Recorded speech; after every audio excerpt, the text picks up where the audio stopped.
प्रणाम से ही देना चाहिए। किंतु ये किन्हें प्रणाम कर रहे हैं? अच्छा, पिताश्री को। क्रोधी भी है और भक्ति भाव से ओतप्रोत भी।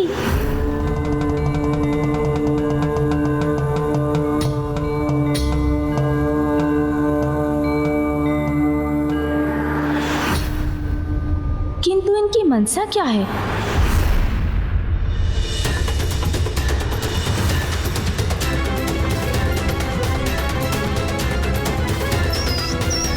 मूषक की भांति क्या तुम्हें भी मेरा परिचय चाहिए बालक? ये परशुधारक कौन हो सकते हैं? ऋषि जमदग्नि और उनकी पत्नी देवी रेणुका के 5वें और असाधारण पुत्र है परशुराम। नहीं प्रभु, आपकी महानता की कथा तो स्वयं मैंने अपने माँ के मुख से सुनी है। मुझे भली भांति ज्ञात है कि आप कौन हैं। मेरा प्रणाम स्वीकार कीजिए प्रभु।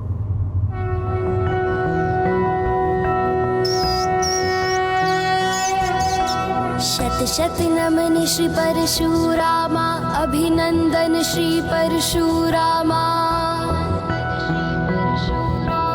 पाप के काल आवेग अधीशा, विष्णु के अवतार पुरुषा।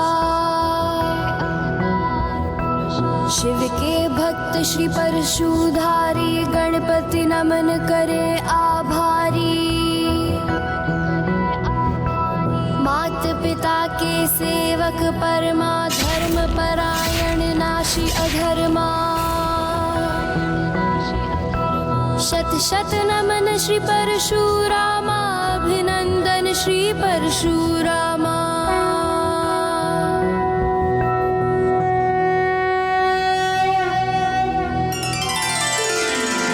प्रतीत होता है बालक गणेश ने अपनी सूझबूझ का परिचय देते हुए परिस्थिति को संभाल लिया है।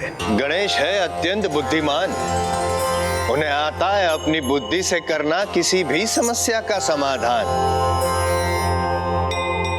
सत्य है बुद्धि का बल, सदैव संकट टालने में सदैव सफल होता है। धन्य हैं आप गणेश जी। बुद्धि और सूझबूझ से किसी भी परिस्थिति पर नियंत्रण पाया जा सकता है। अब इन दोनों के बीच किसी भी प्रकार के युद्ध की संभावना टल चुकी है। प्रभु, प्रतीत होता है आप बहुत दूर से यात्रा करके यहाँ पहुँचे हैं। आपकी थकान मिटाने के लिए मैं जल लेकर आता हूँ। रुकिए बालक, ये थकान, ये भूख प्यास जलपान से नहीं मिटने वाली। तो अनुमति दीजिए, भोजन प्रस्तुत करता हूँ। रुकिए बालक,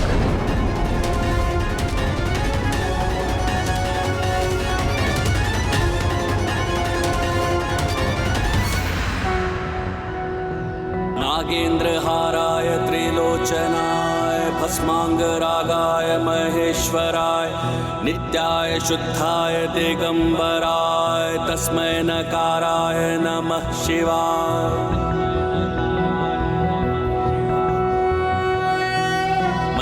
उमा, जिस प्रकार सच्चे भक्त अपने भगवान की पूजा में खो जाते हैं, उसी प्रकार भगवान भी भक्त का मान रखने के लिए उनकी भक्ति में लीन हो जाते हैं। इसलिए इस पूजा में हमारा समस्त ध्यान हमारे इन्हीं भक्तों पर केंद्रित रहना चाहिए। आप उचित कहते हैं प्रभु। मैं इनकी अनुपम भक्ति के आनंद सागर में डूबती जा रही हूँ।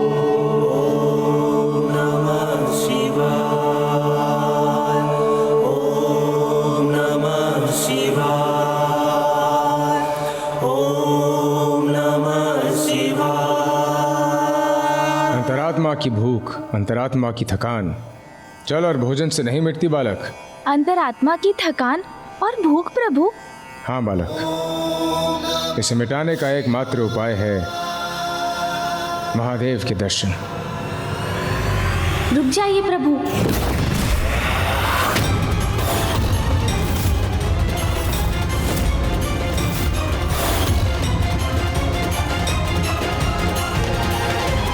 ये दृश्य तो कदाचित पूर्व में हुई घटना की पुनरावृत्ति है। बस बस बस, ब्रह्मदेव कदाचित आप ऐसे नहीं जाने वाले।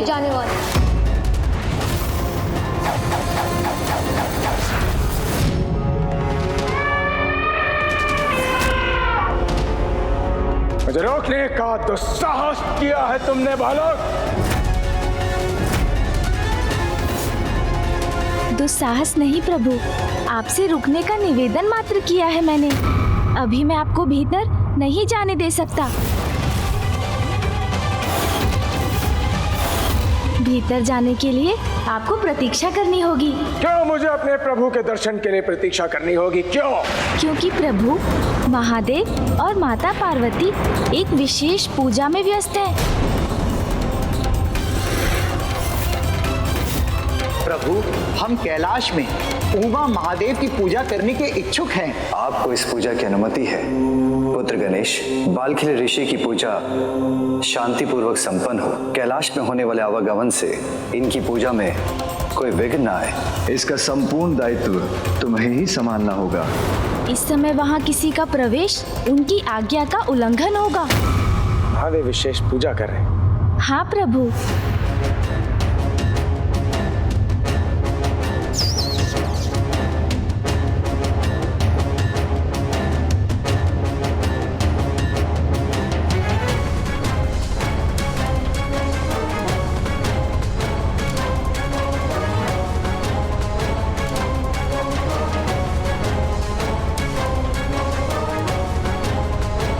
किंतु मैं महादेव का परम भक्त हूँ, परम भक्त। और प्रभु अपने भक्त को अपने दर्शन से वंचित नहीं रख सकते। इसलिए मुझे जाने दो बालक। मैं प्रभु की भक्ति का, उनकी पूजा का मान रखूंगा। मैं उनकी पूजा में कोई विघ्न नहीं आने दूंगा, कोई विघ्न नहीं डालूंगा। ये मेरा वचन है। बस दूर से ही महादेव के दर्शन कर अपनी आत्मा को तृप्त कर लूंगा।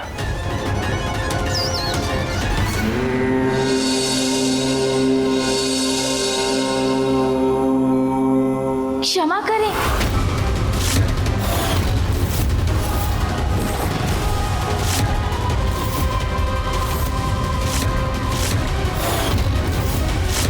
किंतु इसकी अनुमति नहीं दे सकता मैं आपको। अनुमति की आवश्यकता नहीं है मुझे। मैं महादेव का परम भक्त हूँ, परम भक्त। महादेव स्वयं अपने इस भक्त की गुहार सुनकर मुझे अपने समीप बुला लेंगे।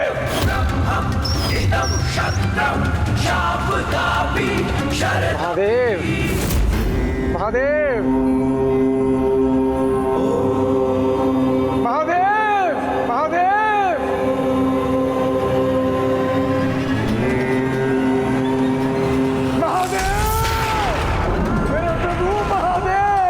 यदि ये इस प्रकार चित्कार करेंगे तो पिताश्री की पूजा में बाधा उत्पन्न हो सकती है।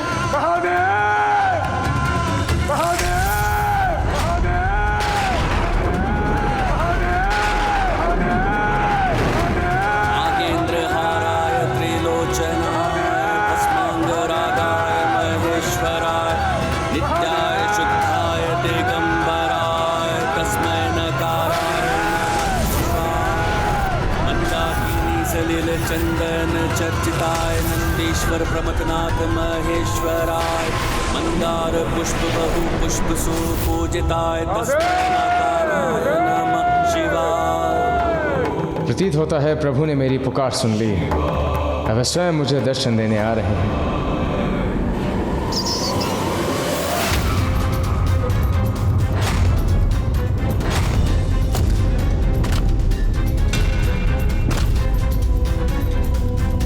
मेरा अनुरोध सुनिए। ऐसा कुछ मत कीजिए प्रभु जिससे उनका ध्यान पूजा से हट जाए और उसमें कोई विघ्न आ जाए। मैं आपको दर्शन से रोकने का दुस्साहस नहीं कर रहा हूँ, मात्र विनती कर रहा हूँ कि आप तनिक प्रतीक्षा कर लीजिए। तुम जो भी हो, मेरे और मेरे प्रभु के मध्य आने का प्रयास मत करो। अवश्य तुमने मेरी कथा सुनी होगी, किंतु तुम मुझसे पूर्ण रूप से अवगत नहीं हो, पूरी तरह परिचित नहीं हो। तो मुझसे अनेकों बार इस संसार से दुराचारी राजाओं को विहीन करने के पश्चात जिस क्रोध को मैंने बड़े यत्न से शांत किया है, उस क्रोध को पुनः जागृत करने का प्रयास मत करो बालक। आपका क्रोध पुनः जागृत हो, ऐसा तो कुछ भी करने की इच्छा नहीं है मेरी।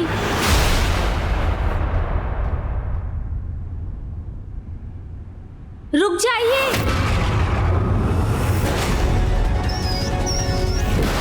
मुझे ज्ञात है आप पिताश्री के दर्शन के अभिलाषी हैं। मैं कर्तव्य का उल्लंघन नहीं कर सकता। प्रतीक्षा तो आपको करनी ही होगी। परशुराम को प्रतीक्षा?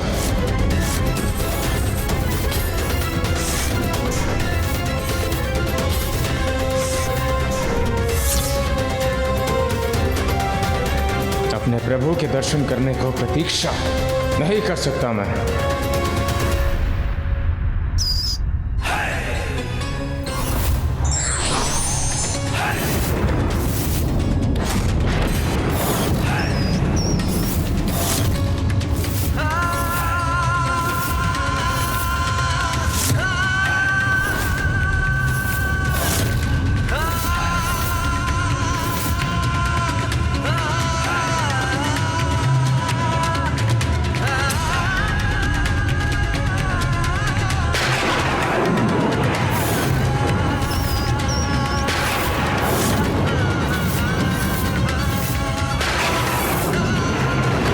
राम जी ने अपना परशु उठा लिया।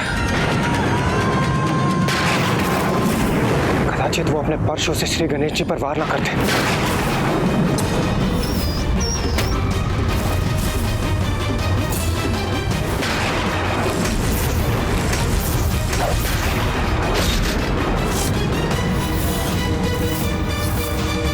उसकी घटना को स्मरण कर सिहर रहा हूं मैं। कैसे रोकूं इस अनर्थ को?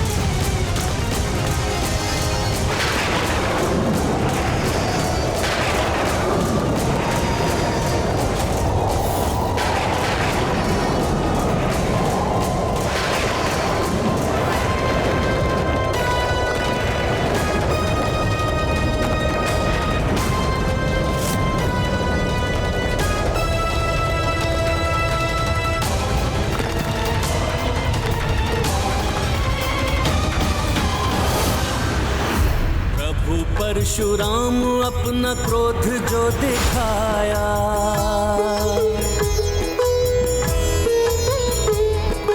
धरती पे परशु मारा थल थर थराया। लहरें तरंगे उठी वेग पवन छाया, किंतु न बाल सुमुख तनिक डगमगाया। रेखा को पार सकी एक न तरंगा, अचरज से देखे परशुराम ये अचंभा।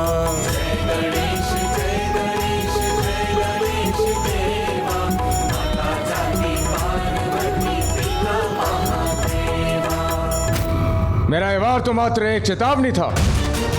यदि पुनः मेरा परशु उठा तो उसका लक्ष्य होगे तुम। सुरक्षित रहना चाहते हो तो हट जाओ मेरे मार्ग से।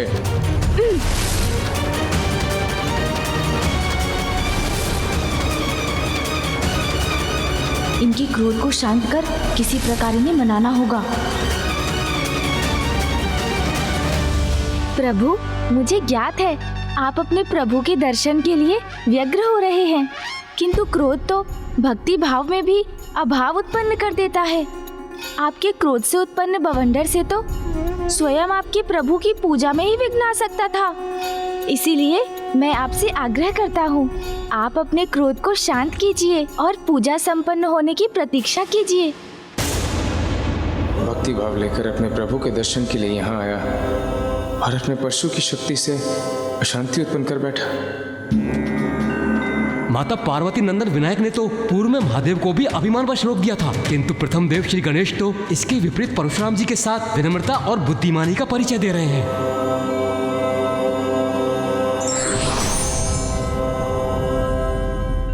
एक बार पुनः गणेश अपनी बुद्धि के बल से परशुराम को शांत करने में सफल हो गए।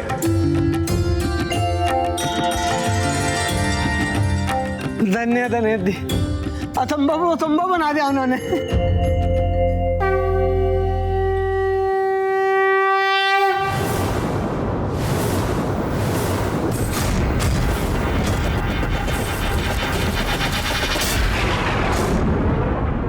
इसके रोम रोम में प्रभु की भक्ति का वास है। तुम उस परम भक्त को विश्वास दिलाने का प्रयास कर रहे हो कि मेरे कारण प्रभु की भक्ति में विघ्न है, उनकी महिमा को ठेस पहुंचेगी मेरे कारण। बालक, तुम स्वयं को मुझसे बड़ा महादेव भक्त सिद्ध करने के लिए, प्रमाणित करने के लिए डटे हुए हो। भक्त की भक्ति प्रमाण नहीं ढूंढती प्रभु, वो तो भक्त के प्रत्येक कर्म, प्रत्येक विचार में दिखाई देती है। मैं कुछ भी प्रमाणित करने का प्रयास नहीं कर रहा हूँ, बस विनती कर रहा हूँ आपसे कि आप प्रभु दर्शन के लिए कुछ समय और प्रतीक्षा कर लीजिए। प्रतीक्षा प्रतीक्षा प्रतीक्षा, यही राग लाप रहे हो तुम। जिस प्रकार नदी सागर से मिलने की प्रतीक्षा नहीं करती, उसी प्रकार भक्त अपने भगवान से मिलने की प्रतीक्षा नहीं करता। मैं अपने प्रभु से मिलने के लिए व्याकुल हूं, अनेकों सागर पार करके अपने प्रभु से मिलने के लिए। मैंने वचन दिया है कि मैं अपने प्रभु की पूजा में, उनकी भक्ति में कोई अड़चन नहीं आने दूंगा, कोई बाधा नहीं आने दूंगा, कोई विघ्न नहीं आने दूंगा। बस दूर से अपने प्रभु के दर्शन करके चला जाऊंगा। उसके पश्चात भी उनके परम भक्त को उनके दर्शन के लिए वंचित किया जा रहा है। क्यों बालक, क्यों? ये कैसी दुविधा है? एक ओर तो गणेश अपने पिता की आज्ञा का पालन कर रहे हैं, वहीं दूसरी ओर प्रभु दर्शन की इच्छा में डूबे परशुराम का आवेश बढ़ता ही जा रहा है। प्रभु, आपकी भक्ति समझता हूँ मैं, किंतु उसके लिए अपने कर्तव्य से विमुक्त तो नहीं हो सकता ना। भक्त की भक्ति को सफल बनाने से बड़ा कर्तव्य और क्या होगा बालक? यदि तुम मेरी भक्ति को समझते तो मुझे अंदर जाने से, आगे बढ़ने से रोकते नहीं, तो अब मैं एक क्षण भी प्रतीक्षा नहीं करूंगा।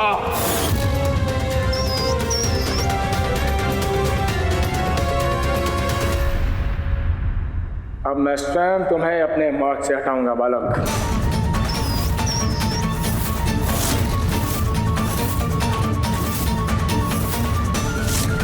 क्योंकि उसके अतिरिक्त तुमने मेरे पास कोई विकल्प ही नहीं छोड़ा।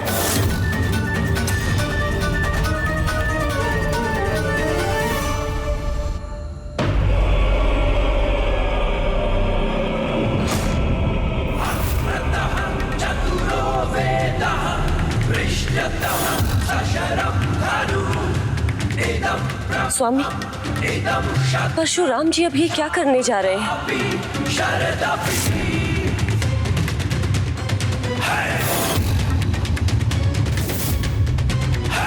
स्वामी, यदि गणेश जी को कुछ भी हुआ तो देवी पार्वती क्रोध में आकर क्या कर बैठेंगी? उसकी कल्पना मात्र से ही मैं भयभीत हो रही हूँ।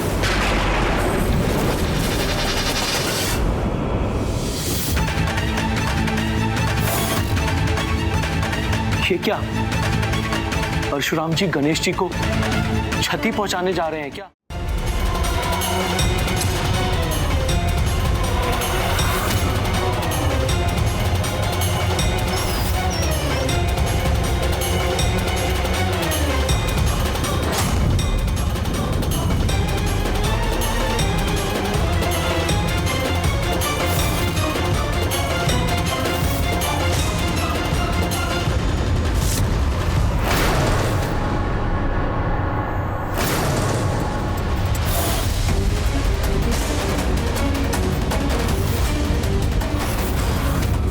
ये कैसे संभव है? अपनी संपूर्ण शक्ति का प्रयोग करने के पश्चात भी मैं इस बालक को नहीं हिला पा रहा हूं।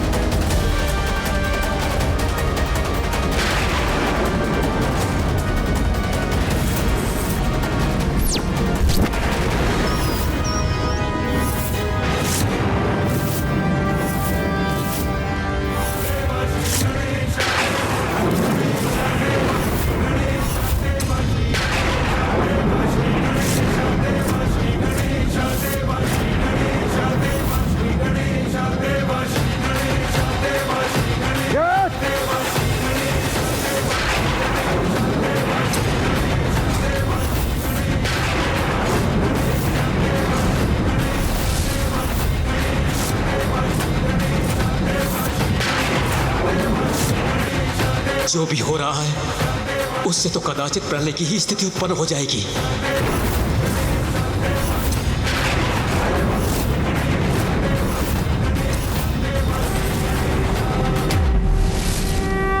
भगवान की भक्ति भी मर्यादा का पालन करने पर ही सफल होती है।